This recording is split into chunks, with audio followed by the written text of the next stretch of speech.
ಒಂದು ಸಲ ಕಿಚನ್ನಿನ ಕಡೆಗೆ, ಇನ್ನೊಂದು ಸಲ ಸ್ಟಡಿ ರೂಮಿನೆಡೆಗೆ ನಿಂತು ಬಿಡುತ್ತೇನೋ ಇದು. ಯಾರಾದರೂ ಬರಬಾರದೆ ಬೇಗ. ಆ ಕಡೆಗೆ ಮುದುಕನಿರಬಹುದು, ಎಳೆಯುತ್ತಿದೆ ಅವಳ ಜೀವ. ಇದು ಒಂದು ಹೆಚ್ಚಿಗೆ ಇಡುತ್ತೀನಿ ಪದ್ಯದಲ್ಲಿ ಬರುವಂತಹ ಒಂದು ಪದ್ಯ ಭಾಗವಾಗಿದೆ. ಇಲ್ಲಿ ಮುದುಕಿಯ ತಳಮಳವನ್ನು ಚಿತ್ರಿಸಲಾಗಿದೆ.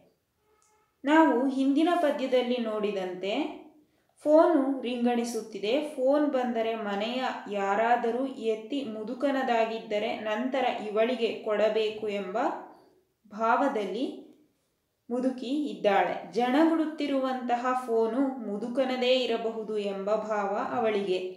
ಯಾರಾದರೂ ಬಂದು ಬೇಗ ಫೋನನ್ನು ಎತ್ತಬಾರದೆ ಎಂದು ಅವಳ ಜೀವ ಚಡಪಡಿಸುತ್ತದೆ.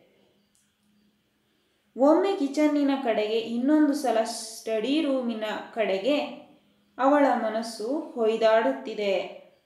ಸೊಸೆ ಮೊಮ್ಮಗಳ ನಿರೀಕ್ಷೆಯಲ್ಲಿ ನೋಡುತ್ತಿದ್ದಾಳೆ ಮುದುಕಿ. ತಡೆಯದೆ ಫೋನು ಮಣೆಯವರೆಗೂ ಮುದುಕಿ ಬರುತ್ತಾಳೆ. ಇಂತಹ ಸಂದರ್ಭವನ್ನು ನಾವು ಈ ಪದ್ಯ ಭಾಗದಲ್ಲಿ ಕಾಣಬಹುದಾಗಿದೆ.